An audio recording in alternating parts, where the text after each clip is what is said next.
All right, guys. Actually, worked a little bit late tonight. Came home, had a little dinner, had a few ideas for some videos, and got on the my cell phone and could not believe one of the alerts I had. But Dan Didio out as co-publisher of DC Comics. This blows my mind a little bit because it's so out of the blue. And there were a couple things that were going on a few weeks ago about the 5G reboot, relaunch, or whatever it was going to be later in the year, had to get turned into Generation 5, supposedly, and stuff. Um, Now, for anyone that needs to be caught up for just a minute here, the articles that I found on why Dan Didio is out as co-publisher, there doesn't seem to be any real detail. But who knows? There could be articles coming out now as I'm streaming this, or things are going to develop, and I'm actually going to keep an eye on this thing, right? Because for years there have been comic book fans that wanted Didio out. He never really blew. I mean, he never really got that rage out of me. But it was just amazing how it always seemed that he always wanted to mess with the history of the DC universe. How it was almost like I remember in the early days before 2010, where he would be talking about Marvel and their continuity and stuff. The guy apparently, came off like a Marvel zombie. But anyway, as you can see here, comic book veteran Dan Didio, no longer at DC Comics, is out as co-publisher. An individual with knowledge of the situation tells the Wrap. There was a couple articles I found. I went with this one. After serving as DC Comics VP editorial and then VP executive editor for 6 years, Didio became the co-publisher of the company, working alongside comic book superstar Jim Lee in 2010. And this is actually when DC took a big turn, because I will give credit before this.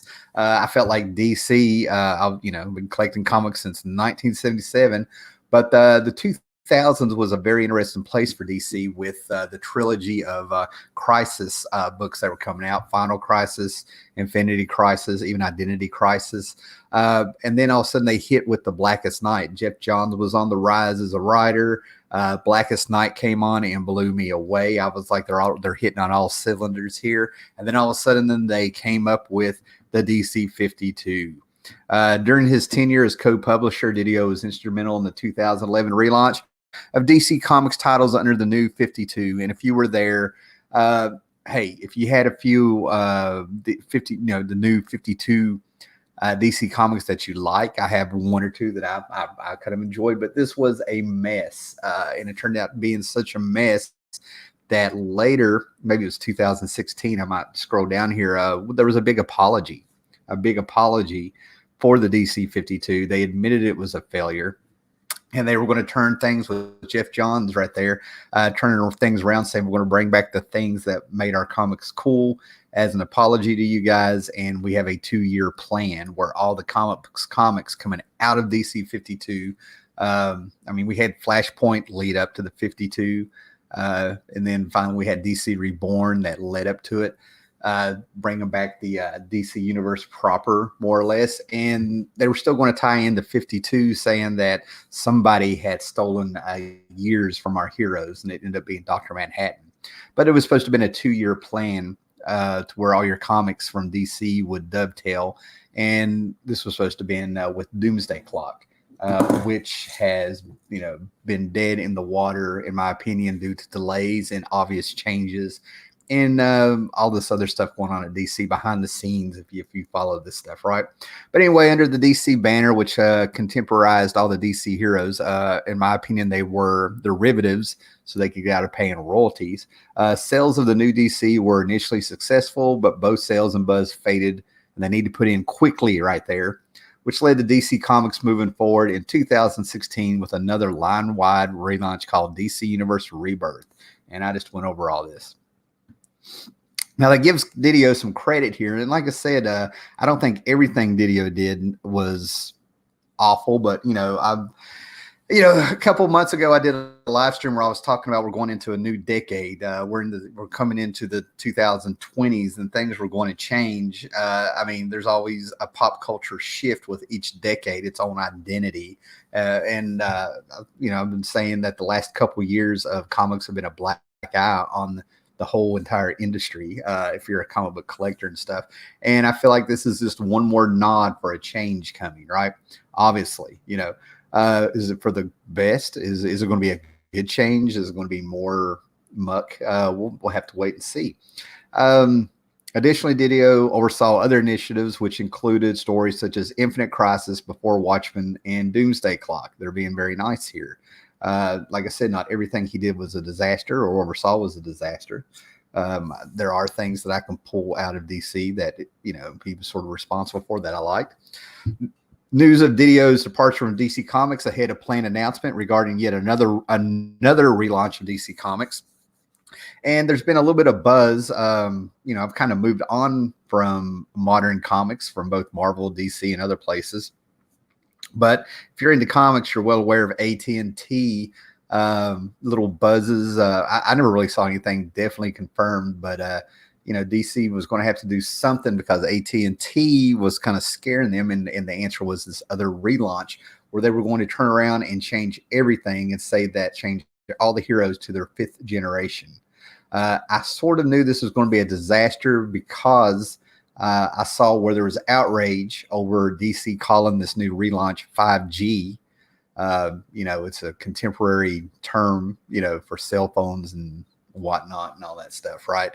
But they're saying that it was actually dangerous, and they caved and said they're going to turn it into Generation 5. Again, to me, this is just rumors and stuff. But right off the bat, when I heard about this a few weeks ago, I was just sort of like, okay, this is already going to be a disaster because you are caving in. The best example of what I can give with me knowing pop culture and stuff is Saturday Night Live.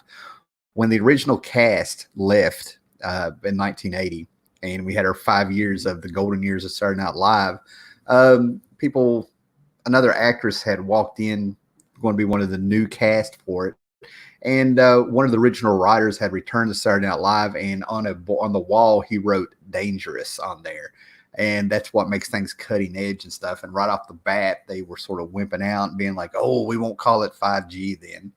You had a dangerous title for this that I thought started out as being very weak, and yet now all of a sudden it has an edge, Anyway, news of Didio's departure from DC comes ahead of a planned announcement regarding the relaunch of DC Comics universe that'll restore elements from the New 52 reboot.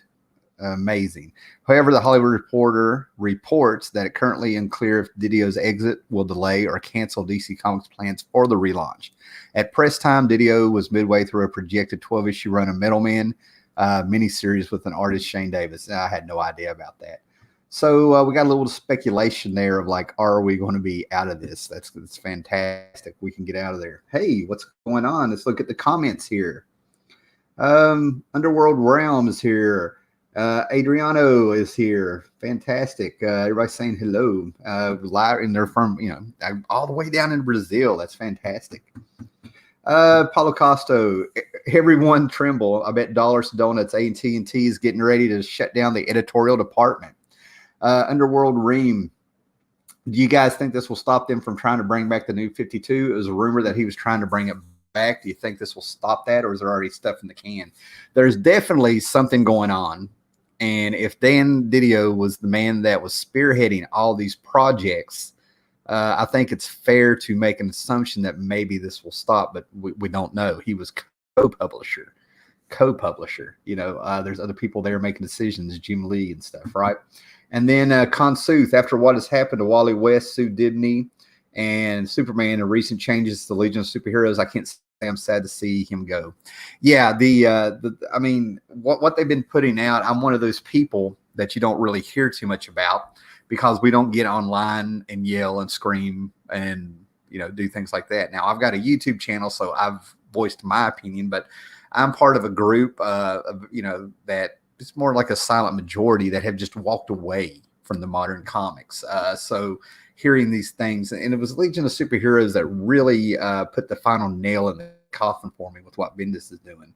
Now, I'm also wondering, right there with what we're saying, is let's say, let's do a little bit of speculation. Let's say AT&T really does have DC trembling that they're going to shut them down or whatever. You know what I'm saying? Are they going to wake up to some of the unhappiness, the mediocrity that's out there with their books that's just obvious? Are they going to go back to, or are they going to use common sense and try to pull back in the fan base that had been there for years? What was Dan Didio's best contribution? For me, with Keith Giffen, OMAC, the new 52 OMAC, it was fun. You know what I mean? It was not the Kirby OMAC, if you will, but the elements were there and it was fun. But they wrote it like it was a Bronze Age Marvel book. That's what gets me. Dan Didio, I remember those interviews in the 2000s where he was always bringing up Marvel, like he was a big Marvel zombie back in the day. And he always had this fascination with trying to fix DC's history, and he really had something against Dick Grayson to where Mark Waid and a few other people, maybe Grant Morrison or something, to give them credit, they had to rein him in because he was ready to kill Dick Grayson, and he had to have the comic pros who were DC, know their comics, pull him back a little bit in the 2000s and say this is why Dick Grayson is important. And didn't they do something to where they renamed him Rick Grayson because he got some brain damage and it was a whole new personality? I mean, dumb stuff, man. Stephen Moore, hello all. Toki Deathhammer, I'm just waiting on something to get me back in. Maybe this is it. Good riddance. Bit worried who's going to replace him. Guys, let me try something here. Let me get off of this. Okay, hey, what's up, guys? You're seeing me with my hat on, so we're going to do that. Anyway, after Heroes in Crisis, Metal, and a few other cosmic shenanery, I think this will be for the better. Maybe we can get better stories for characters like The Question, John Stewart, and Nightwing. Now, what's happened here is with the removal of Dan Didio. I mean, I hate seeing anybody lose their job. I mean, I'm not even trying to be virtuous here. I mean, it's that's scary. But I'm sure he was making enough money and he was there for a while. He's going to be just fine. But it's not so much a celebration of Dan Didio leaving. It's the hope that we can come in and get somebody that's going to take it in a new direction. A lot of people have been very unhappy. They're vocal. That's reality. So hopefully somebody can come back in, maybe take that place, or have somebody with fresh ideas to go somewhere with it. Stephen Moore, to be honest, with the way comics are at the moment, they might get worse. They will get someone worse in. Well, that's possible. The devil, but I could be jinxing things, but with the way, a lot of things have been for a while in comics, are they going to finally reach a point where they realize they got nowhere to go but up? Who's the man with no hat? That is me. I'm old. I am old. I got a good look at myself. I don't know when it snuck up on me. Okay, guys. So, I mean, to me, this was just news that, hey, John C. is here. To me, this was just news that needed to be talked about. Let me see if I can get the other one up here. Nope, it's not going to let me switch. I've got another, I have another screen I wanted to share, but we're not going to do it right now, right? Hey, Howard, John C. there. Murdoch the Pooch, could they bring in Jeff Johns? I don't know. What's Jeff Johns been doing? You know what I mean? We know that things got hijacked from him. There's been speculation, nothing really official. Dan Didio was also one of the people that it started. One of the last things that really leaked out was Dan Didio was at a conference or something, and he was letting people know, let's start keeping things in-house, meaning let's stop putting everything on Twitter and giving all these YouTube channels material. You know what I mean? So they closed ranks and they've kept a lot of stuff in-house like Dan Didio wanted. That's why you have a lot of these Comic Gate channels really struggling for material because it's not all being put out there anymore. Jeff Holocaust, Jeff Johns is in Hollywood now, isn't he? And I didn't want to say what the title was, but the last I heard, he was on the development track with that. I think he's been working on some of the DCU television shows, doing his thing. Let's see, what do we got here? I think Didio being fired is also bad news for Bendis, Fraction, Ruka, Donick, Hauser. And I'm going to go ahead and tell you, I'm not going to lose any sleep over Jody Hauser getting moved on with what I've seen her do. and she's one of those people that um, she's just one of those people that I had some interaction or saw some interaction with her before all this stuff came up online and stuff. And I had her blocked way before anybody noticed her through Comicsgate. As far as Bendis and stuff, I always say with Bendis, there's nothing ever personal, but I'm telling you what, he's just not delivering on his books. I don't know what he's doing. And maybe these guys just need some new direction. Maybe they need some new direction. Wait, does this mean we'll be seeing less stories penned by Tom King? Tom King, the man that can start, but he can't finish. Jim Lee is as bad as Dido. Just needs to go as well. Well, sounds like there's some restructuring going on. It's definitely something to keep our eye on there, Eric. Cannibal Jones, sounds like they're at least trying to address the issue. That's got to be good news, right? I'm hopeful. It could be either way. DC Comics and the publishing company, it's just, when it comes to big corporations, these people are not comic book fans. These, in general, they're business minded. And they have, there's a whole business side to it where, like, you can just take a course in 1980s yuppies and come up with it. Stocks, shareholders, businesses, who's making money, who's not. I mean, you got Disney and you got AT&T right now.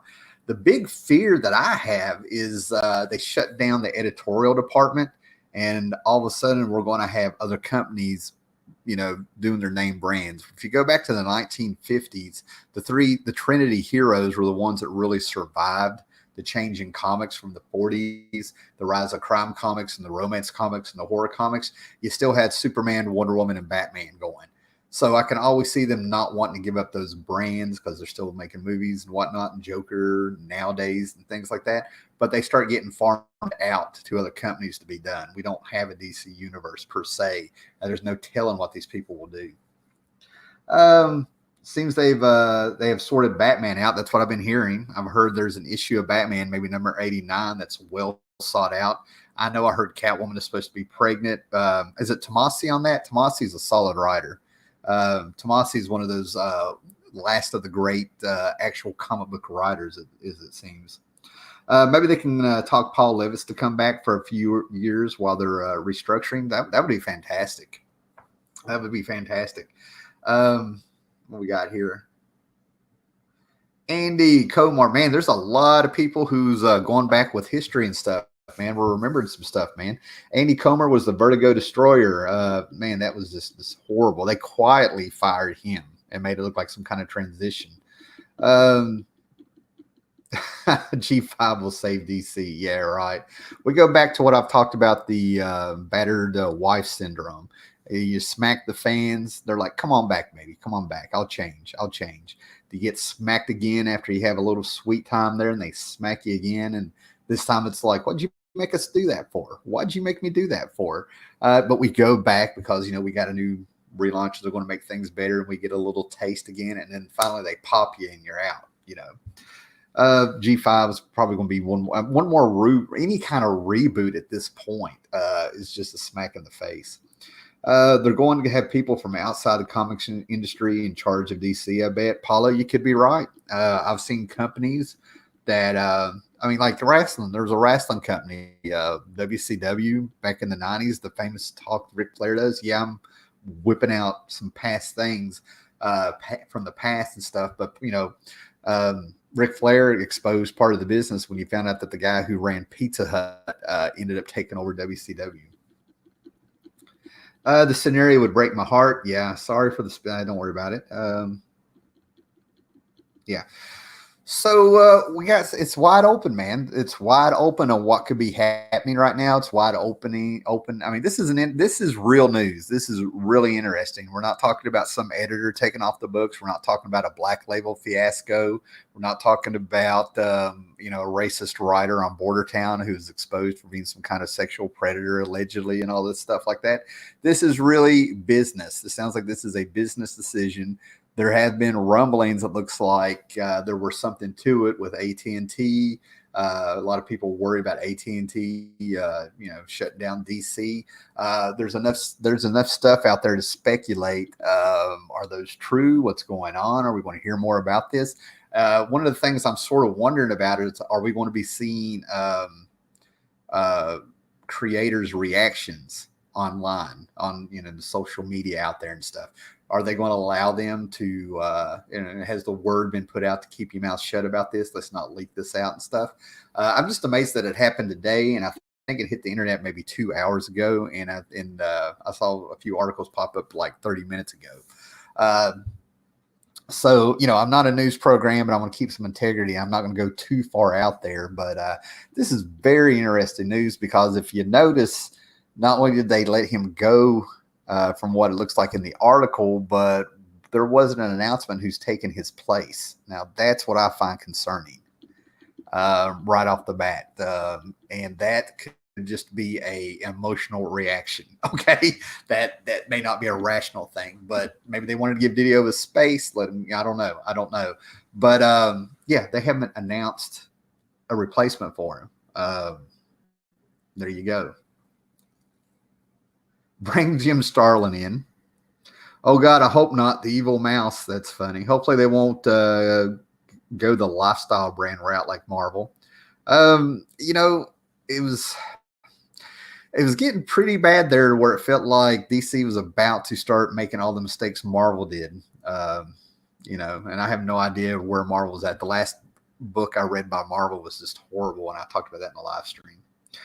Somebody said they're guaranteeing. I guarantee the creators will be hush-hush about all this. Probably some clause in their contracts. Mike Richardson needs to go get on the phone with his Hollywood friends and license the DC characters for Dark Horse. Don't they have Black Hammer? Are they the ones that published Black Hammer? It's almost like they already did. Just a joke there, Paulo. Just a joke. I know they had a Justice League Black Hammer thing going, but it just kind of shows how they could handle those properties. Wouldn't that be cool if we got to see what Jeff Lemire could do with the DC characters and stuff? I read very little Black Hammer. I have Dr. Star, and somewhere I think I have the first issue of the Justice League Black Hammer crossover. But wouldn't that be wild if that ended up being the blueprint for them getting them proper?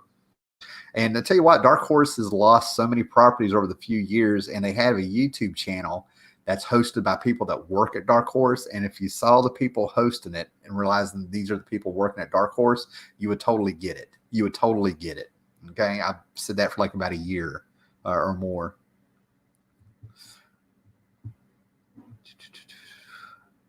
All right, we got here. I think anyone who's brought in will be pressured to be SJW. This is by Stephen Moore. Hopefully the new person will stand up for, let me show this. Jim Starlin. Oh, wait. Well, that's new. I just learned how to do something on this stream. Okay. I think anyone who's brought in will be pressured to be SJW. Hopefully the new person will stand up for themselves and bring DC back to the fans. The fact of the matter is it doesn't matter how you rationalize it. It doesn't matter if you're sick of hearing the term SJW, if you're sick of hearing people talk about SJW. It really doesn't matter. It's just been shown that it is not a good business decision, period. I mean, I'm sick of it. I make no bones about it. I called it years ago what was going to happen, and it was very prophetic, and here we are. So if they're pressured to do that, they're just repeating the same mistakes, and nobody's coming back. Bring in Jim Shooter. Where we at? Shooter. Everybody's calling in. They're calling in for Jim Starlin. Jim Shooter. All right, man. This thing might be me. Who owns Judge Dredd 2000 AD?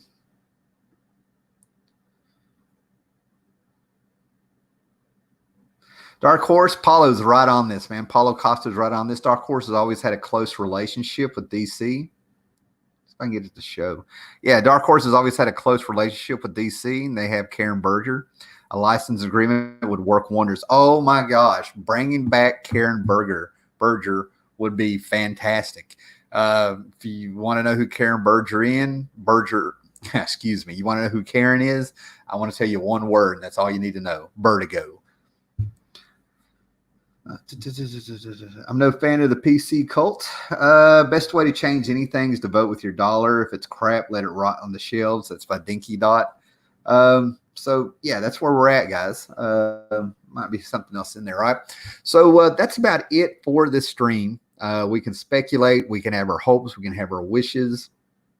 Um, but things are going to be getting very interesting, I think. Now, when I say very interesting, it doesn't mean we're going to have good news or interesting news. It just means there's something that I'm really going to be keeping my eye on how this progresses. I mean, it's got me juiced up in the right way. Okay.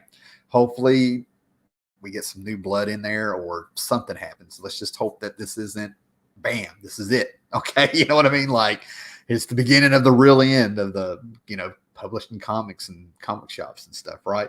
And the reason we're like that, it's not that we're running around, or at least I'm not running around like this is the end, like Chicken Little and the sky's falling. For us guys who like, I said it before, if you have collected comics over 10 years or more, you have survived the 2000 teens where things got horrible. And we've just been waiting. They made such bad decisions. Comic books took such a nosedive in quality all the way around. Business been exposed.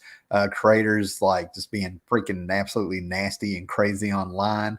And it all hasn't been bad. I can name a bunch of creators who have been very cool. I'm not splitting hairs here. I'm not being advocate. I got to actually shake Terry Moore's hand at Baltimore Con and thank him for being normal on Twitter.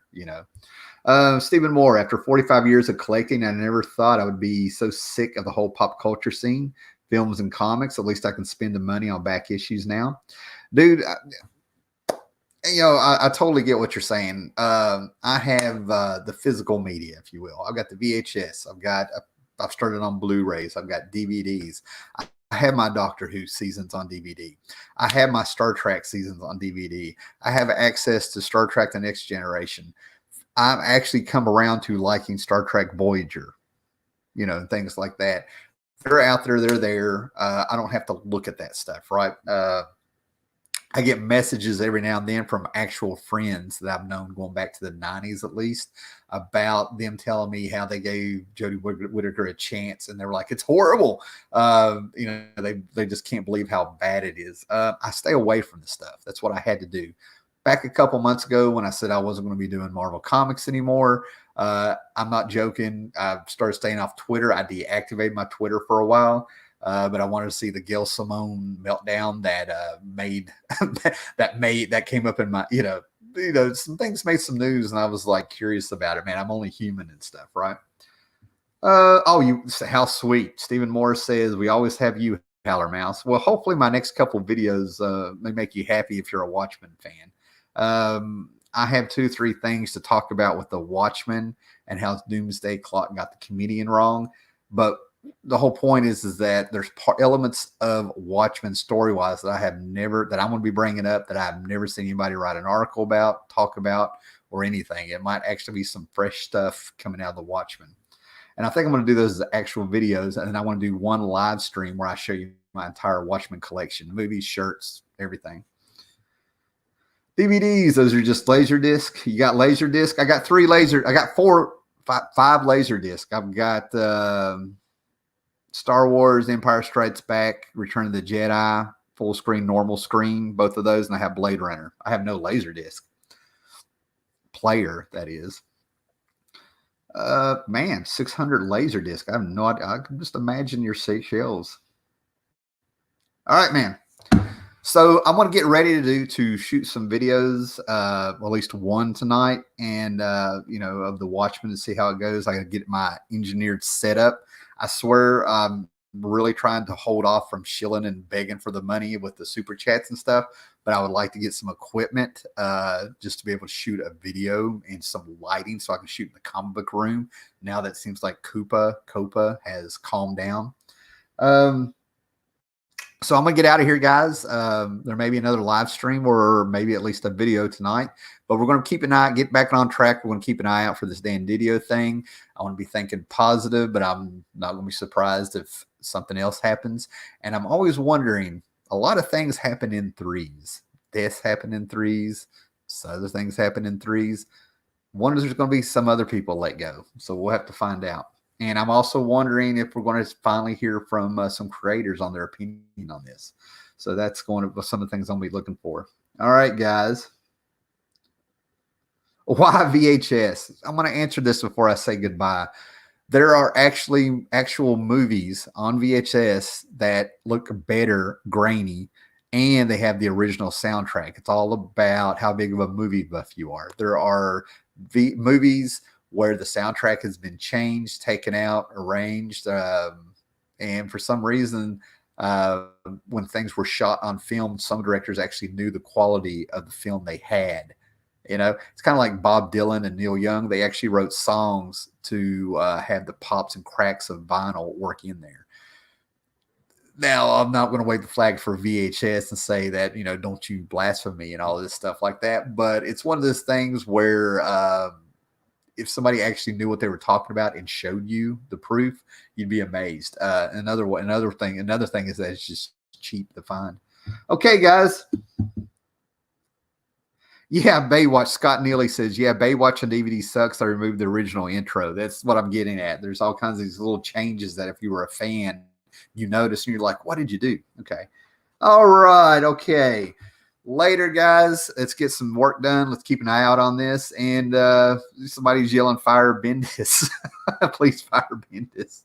Scott Neely is like all over that. This is Paulo Costa. So long, and thanks for all the fish. All right, guys, we're going to have one of those awkward endings. Be excellent to each other, and I'm going to do my best to keep up with this. If you end up hearing news, if you end up catching stuff, throw me a message like on Twitter or in the messenger on Facebook if you have me, or just email me at howlermouse@yahoo.com. Okay, later, guys.